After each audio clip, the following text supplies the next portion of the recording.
భూసేకరణ ఒకనాడు వేలాది ఎకరాలు జమీందారులు జాగీర్దారులు భూస్వాముల దగ్గర ఉన్న భూములను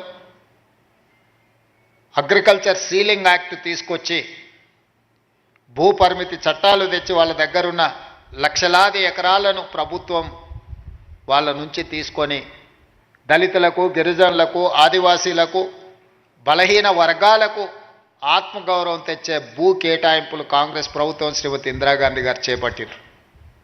అదేవిధంగా వారసత్వంగా వచ్చిన భూములు కావచ్చు, తమ శ్రమతో కొనుగోలు చేసిన భూములు కావచ్చు, అటవీ భూమి హక్కుల చట్టం ప్రకారం ఆదివాసీలకు ఇచ్చిన పోడు భూముల పట్టాలు కావచ్చు, ఈ అన్ని భూముల యొక్క హక్కులను రెవెన్యూ శాఖ భద్రంగా పొందుపరిచి వాళ్ళ హక్కులను ఆనాడు పటేల్ పట్వారీ వ్యవస్థలో గ్రామాలలో పట్వారీలు భూముల వివరాలను నమోదు చేసేవాళ్ళు. ఆ పట్వారీలు నమోదులు చేసిన భూముల వివరాలు పటేల్ పట్వారీ వ్యవస్థ రద్దు కావడంతో గ్రామాలలో ఉండే రెవెన్యూ రికార్డులన్నీ కూడా మండల కేంద్రాలకు మండల వ్యవస్థ వచ్చిన తర్వాత మండలాలకు తరలిపోయినాయి. భూమికి సంబంధించి ప్రభుత్వం ఆ తర్వాత తీసుకొచ్చిన పరిణామాలలో విఆర్ఓ విఆర్ఏలను తీసుకొచ్చి ప్రభుత్వ అధికారులుగా ప్రభుత్వ ప్రతినిధులుగా గ్రామాలలో ఉండే భూముల యొక్క సమాచారాన్ని సేకరించి మండల కేంద్రాలలో మండల రెవెన్యూ ఆఫీసర్సు లేదా తహసీల్దార్ దగ్గర భద్రపరిచారు. చాలా వరకు భూ వివాదాలు ఉన్న కోర్టు కేసుల్లో ఉన్న భూములు తప్పితే 95% భూములకు సంబంధించిన వివరాలు ప్రక్షాళన చేసి 4-5 దశాబ్దాలు ఈ భూముల యొక్క వివరాలను సేకరిస్తూ ప్రక్షాళన చేసి ప్రజలకు ఈ రికార్డులను అందుబాటులో పెట్టారు.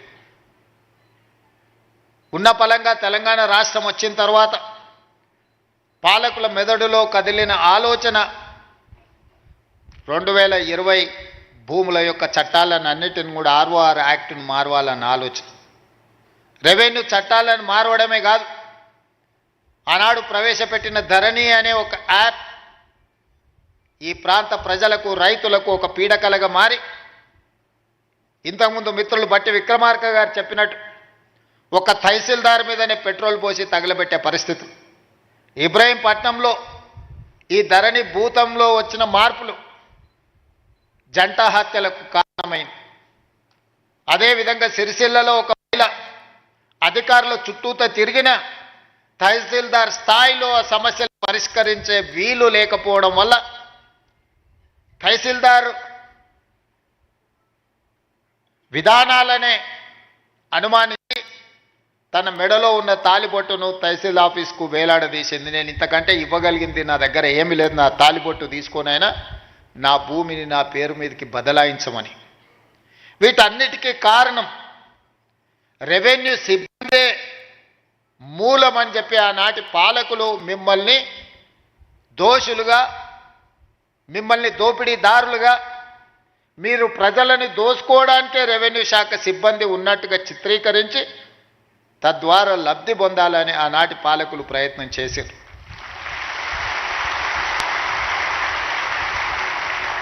ఇక్కడున్న రెవెన్యూ సిబ్బందిని, తెలంగాణ రైతాంగాన్ని నేను అడుగుతున్నా, దాదాపుగా 65 సంవత్సరాలు మన భూములకు సంబంధించిన వివరాలు, మన భూముల ఖాతాలు, 69 లక్షల కమతాలకు సంబంధించిన వివరాలను ఈ రెవెన్యూ సిబ్బందే కాపాడారు కదా. వీళ్ళే కదా మన హక్కులను భద్రంగా పొందుపరిచింది. ఉన్న పలంగా 2019లో 2018లో మీరు ప్రవేశపెట్టిన ధరణి పోర్టల్ వచ్చిన తర్వాతనే రెవెన్యూ సిబ్బంది అంతా దొంగలుగా దోపిడీదారులుగా మీకు కనిపించిండ్రా? ఎక్కడైనా మంచోళ్ళు ఉంటారు, చెడ్డోళ్ళు ఉంటారు. సమాజంలో 2%, 3%, 5%, 10%, అది రెవెన్యూ కావచ్చు, పంచాయతీరాజ్ కావచ్చు, ఇతర ఏ శాఖలో కావచ్చు, రాజకీయాలలో కావచ్చు, కొంతమంది చెడ్డవాళ్ళు ఉండొచ్చు. అంత మాత్రాన మొత్తం వ్యవస్థని మనం తప్పుపడతామా? చెడ్డవాళ్ళుగా ఉన్న వాళ్ళని శిక్షించుకుంటూ వాళ్ళ అవకాశాలు తగ్గించుకుంటూ శాఖలను ప్రక్షాళన చేసుకుంటూ ముందుకు వెళ్ళాలి.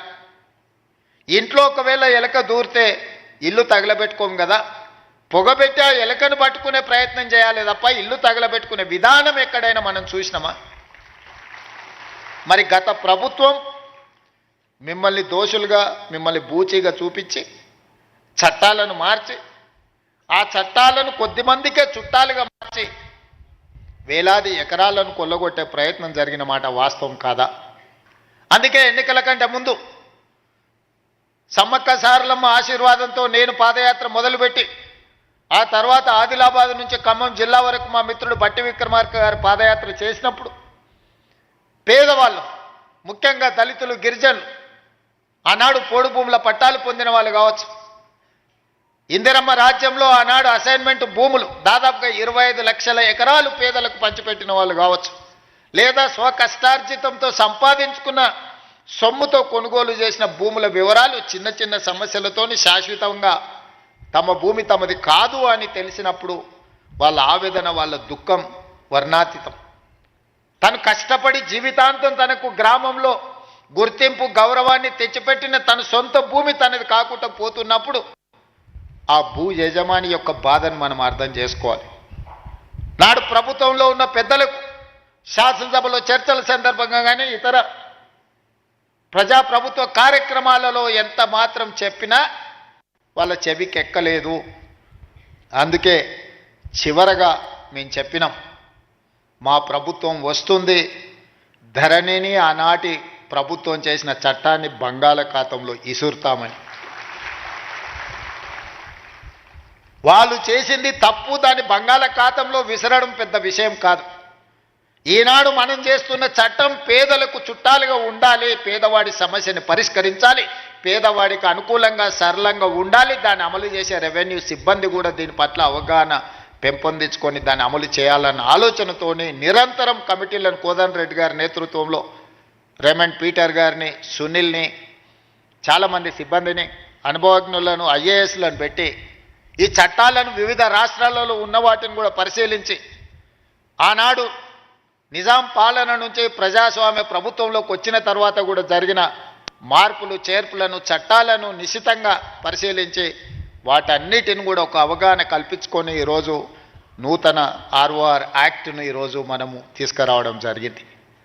ఈరోజు